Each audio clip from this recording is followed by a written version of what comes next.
Hello, welcome back. Today we have crowns on teeth numbers 2 and 4. You'll see in a moment that she already had existing crowns. One of them had lost all of the porcelain, just the opaquer and the metal coping left, and then the other one had an open proximal contact. So before we started, this was tooth number 2. You can see the contacts open because all the porcelain's gone. The little kind of tannish yellow color is the opaquer that they put on that metal coping, and some of that metal coping is even showing through. So that had been broken for a while. She allowed or agreed to let me replace it. And then this one, number 4, had that open distal proximal contact. Every time she ate, she got food stuck there, and that is a recipe for disaster with recurrent caries. So we elected to change both crowns. We'll begin, as we always do, by trimming our model. So our opposing.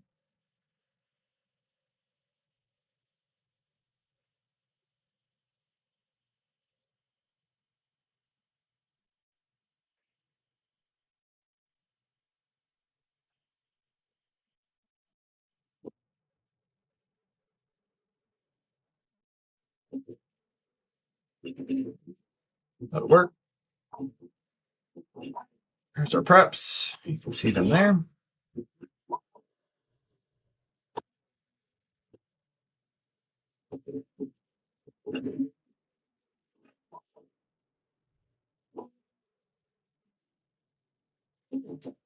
Okay, now we go to model axis. So let's make sure she's lined up.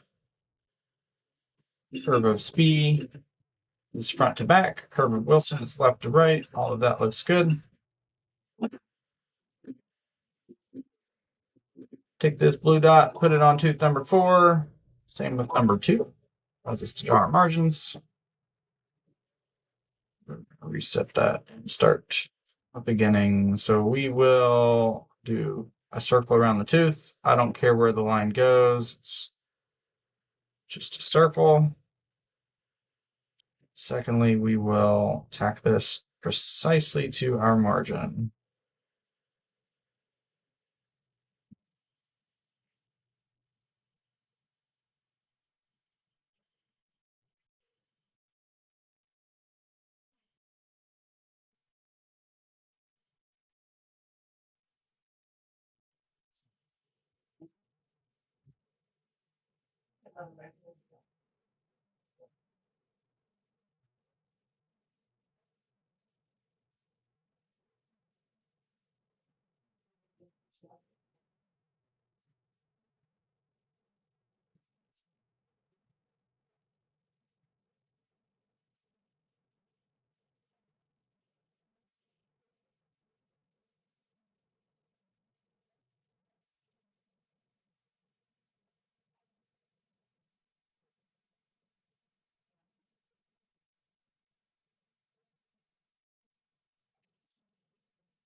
It's good. Crown number 4, same thing. Quick circle around the tooth. Don't really care where that line goes. Second time around, we do care. Be extra precise. Making sure this goes right where we want it to.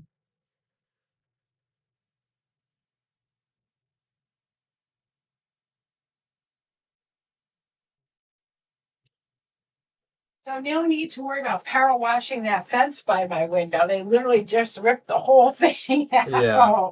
He came in and asked me about it, and I told him that I want something back up there. I don't care if it's that fence or a new one. Yeah. Because I'm worried if someone falls in it, then they could sue me for not having a fence. A fireman did, and that's why the fence is there. Okay. We had gotten this was before me, but Dr. Sullivan had told me that he never had that block like that. Yeah. And they had gotten a call for here, and it was at night. He didn't see it, and the fireman went into it. Why was a fire? I wonder why a fireman was back here.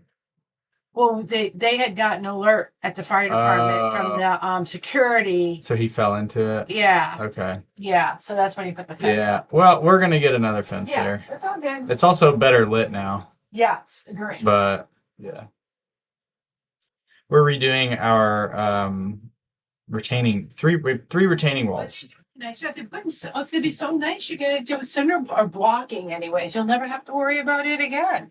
For like 25 years, he said. Everything fails at some point, right? Yeah, I guess. So it'll be Aiden's problem. There you go. Or some other person's problem. There you go. I won't have to worry about it. Every time, it's like when I bring something home, I try to say, if you bring something home, you got to get rid of something.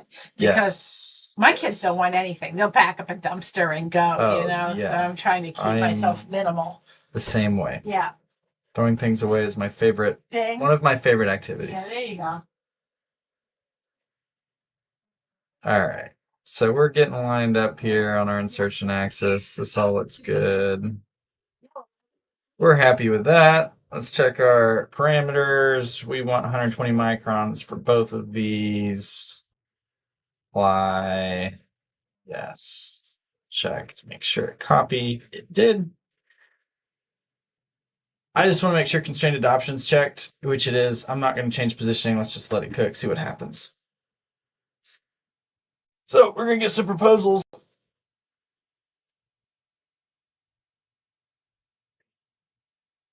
There we go. AI has given us what it thinks these teeth are supposed to look like. Now it's our job to make it look better. There's our pre-op.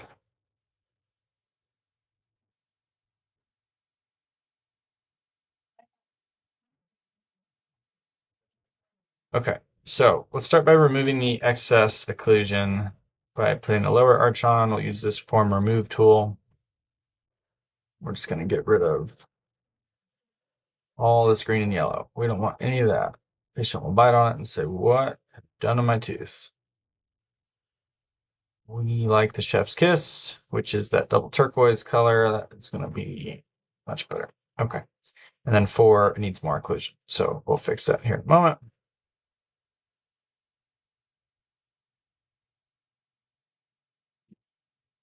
Use our shape tool.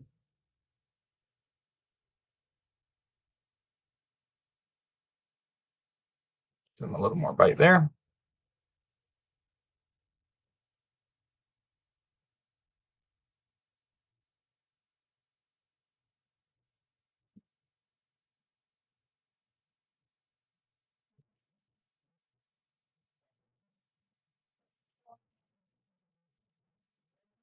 Let's give that a little point, make it look more like premolar.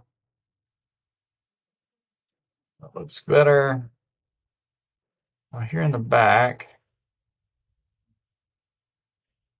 get our shape individual, buff that out. So we're satisfying minimum thickness. Got a little smooth tool here. Come in, you see that little light turquoise color in that groove. We're just gonna smooth that, make that a little thicker. All right, let's see. What did this look like before we changed it? Yeah, it was pretty flat. Let me see. I would like to give this a little more anatomy. We may not be able to, but let's see what we can do. The problem is that opaquer, that porcelain on that back tooth had broken and been gone so long that the original super erupted. I'll show it to you here in a second.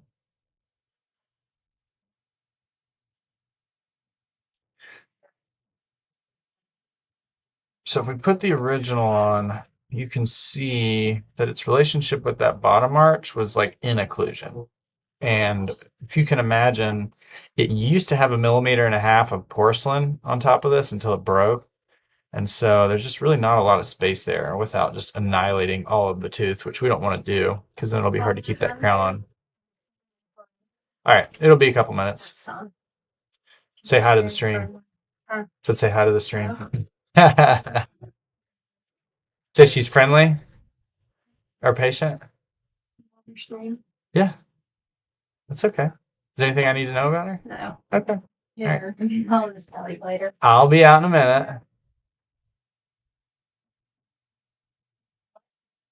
All right.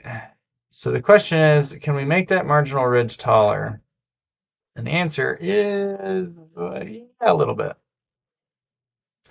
So you can see this is the space we've got. Let's just work within it, see what we can do. Just get rid of that lower arch.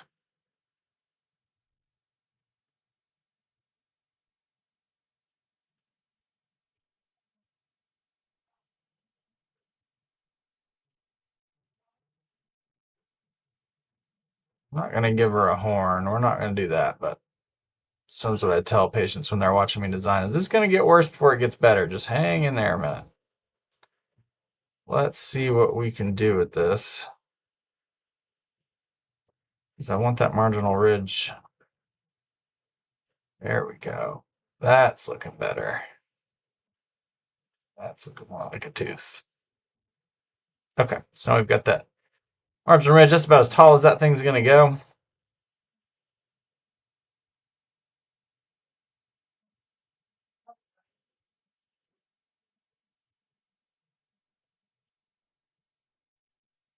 See if we can give this a couple more hills and valleys. Looks like no. Let's turn this off. Yeah, that's fine.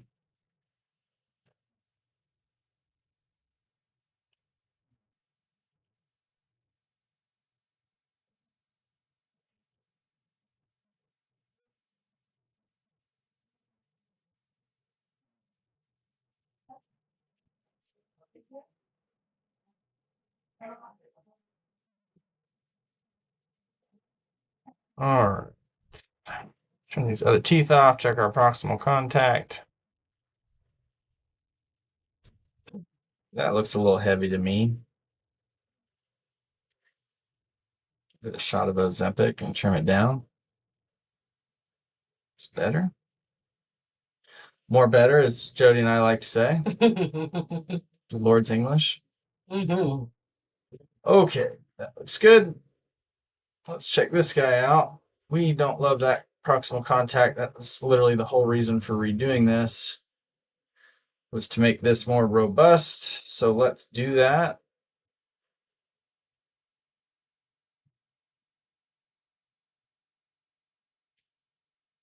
Looks better. That's no better. No better.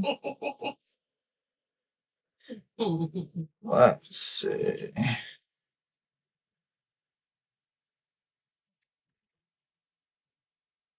Okay.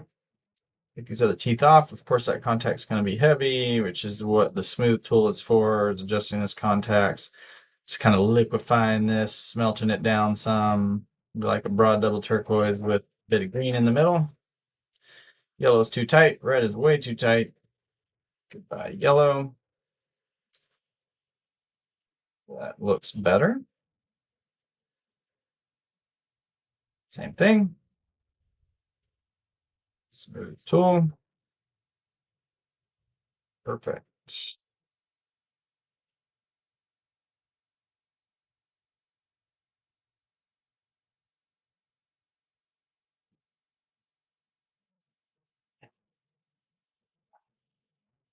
Okay, that is a closed proximal contact. That looks good. Let's check our articulator.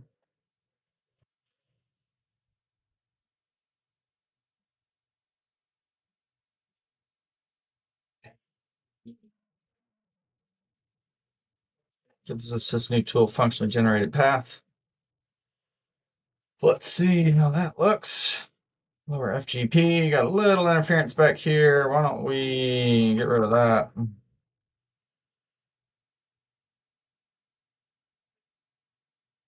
When her jaw slides around, she's not bumping on that. Okay.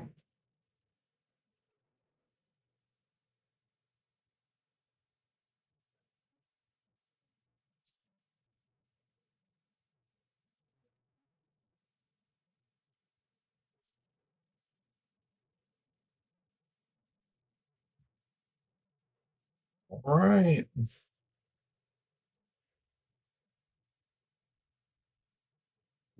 You're happy, ready for production.